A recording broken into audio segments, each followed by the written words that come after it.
यानंतर एक महत्त्वाची बातमी आपण बघणार आहोत, कारण बाजार समितीमध्ये बंद असलेले लिलाव आजपासून सुरू झालेले आहेत।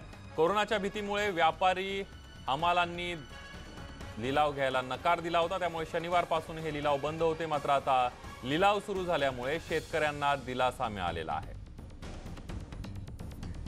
आता जी सगळ्यात महत्त्वाची बातमी आहे आपण बघतोय, व्यापारी आणि हमाल येत नसल्यामुळे बाजार समित्यांमध्ये नाशिक जिल्ह्यातल्या लिलाव बंद करण्यात आले होते आणि त्यामुळे शेतकऱ्यांना या सगळ्याचा फटका बसलेला होता। कारण शेतकऱ्यांचा शेतमाल आहे तो विक्री करायला कुठे न्यायचा असा सवाल शेतकऱ्यांसमोर उभा होता। मात्र आता शेतकऱ्यांना दिलासा मिळालेला आहे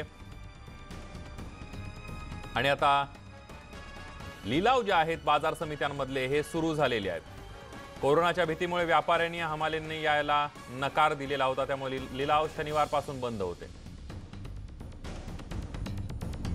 अधिक माहिती घेऊयात, बब्बू शेख आपले प्रतिनिधी आपल्या सोबत आहेत। बब्बू, कोणकोणत्या बाजार समित्यांमध्ये आता नाशिक जिल्ह्यातल्या लिलावाला सुरुवात झाली आहे?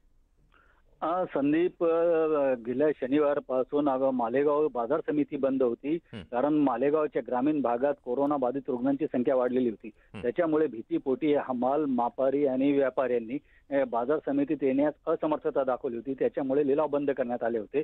मात्र शेतकऱ्यांची अडचण लक्षात घेता बाजार समिती प्रशासन, व्यापारी आणि सर्वांची बैठक झाली आणि आजपासून लिलाव पूर्ववत मालेगावचे सुरू झालेले आहे आणि इतर बाजार समित्यामध्येही देखील लिलाव जे आहे ते पूर्ववत आहे। फक्त मालेगावमध्ये हमाल, मापारी आणि व्यापाऱ्यांनी एका प्रकारे भीतीपोटी येण्याचे टाळत होते। त्याच्यामुळे मालेगाव बाजार समिती फक्त बंद होती। इतर बाजार समित्या ज्या आहे नाशिक जिल्ह्यात ते सर्व सुरू आहे आणि एकूणच जी मालेगावची जी आज सुरू झाली त्याच्यामुळे शेतकऱ्यांना मोठा दिलासा मिळालेला आहे। अगदी धन्यवाद बब्बू, तुम्ही दिलेल्या संपूर्ण माहितीबद्दल।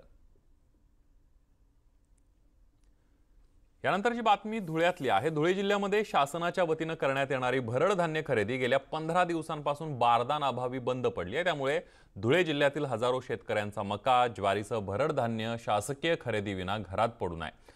त्यामुळे शेतकऱ्यांना नाहक मनस्ताप सहन करावा लागतोय। शासनाच्या वतीने दरवर्षी शेतकऱ्यांची भरड धान्याची खरेदी केली जाते, मात्र यावर्षी पुरेसं बारदान उपलब्ध नसल्याने शेतकऱ्यांची धान्य खरेदी बंद पडली आहे। त्यामुळे ऑनलाईन नोंदणी करून सुद्धा हजारो शेतकरी आजही धान्य विक्रीच्या प्रतीक्षेत आहेत। धुळे जिल्ह्यात शासनाच्या वतीने करण्यात येणारी भरड धान्य खरेदी गेल्या 15 दिवसांपासून बारदान अभावी बंद पडली। त्यामुळे हजारो शेतकऱ्यांचं भरड धान्य जे आहे ते घरातच पडू नये। धुळे जिल्ह्यात दरवर्षी शासनाच्या वतीने भरड धान्य खरेदी केली जाते। याही वर्षी 1 जून पासून या धान्य खरेदीला सुरुवात झाली होती, मात्र प्रत्यक्षात प्रशासनाकडे बारदानच उपलब्ध नाही। त्यामुळे हजारो शेतकऱ्यांनी नोंदणी करून देखील त्यांच्या भरड धान्याची खरेदी होऊ शकलेली नाही। त्यामुळे शेतकऱ्यांना नाहकच मनस्ताप सहन करावा लागतोय।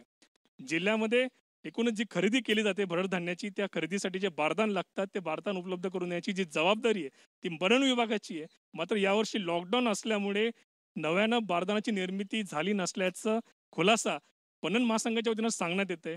पर्यायाने जिल्हाधिकाऱ्यांनी पुरवठा विभागाच्या माध्यमातून नवीन बारदान उपलब्ध करून देण्याचे आदेश दिले होते, मात्र पुरवठा विभागाच्या माध्यमातून ज्या बारदान देण्यात आलेले आहेत ते देखील फाटकेत। त्यामुळे पुन्हा एकदा बारदान अभावी शेतकऱ्यांची जी धान्य खरेदी ती होऊ शकलेली नाहीये।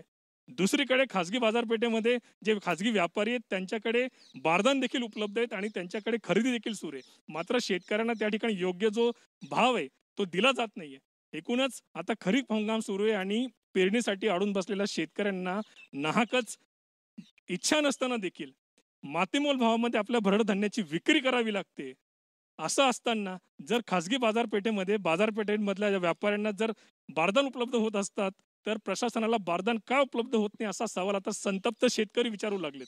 धुळे जिल्ह्यामध्ये 28 शेतकऱ्यांनी नोंदणी केली होती, मात्र प्रत्यक्षात फक्त 35 शेतकऱ्यांची ज्वारीची खरेदी झाली आहे, तर 10 शेतकऱ्यांनी आपला मका विकलाय। एकूणच जिल्ह्यात आजही हजारो शेतकऱ्यांचा लाखो क्विंटल भरड धान्य घरात पडू नये ज्यांची विक्री बाकी आहे आणि शासनाची जी खरेदी विक्री ती बंद पडली। त्यामुळे आता पावसाळा सुरू झालेला आहे आणि या पावसाळ्यामध्ये शासनाने तात्काळ थांबलेली जी खरेदी आहे भरड धान्याची ती सुरू करावी आणि शेतकऱ्यांना योग्य तो भाव देऊन त्यांना न्याय द्यावा अशी मागणी आता शेतकरी करू लागले। त्यामुळे शासनाने तात्काळ भरड धान्याची खरेदी सुरू करण्याची मागणी शेतकऱ्यांच्या वतीनं करण्यात येत आहे। दीपक बोरसे, न्यूज 18 लोकमत, धुळे।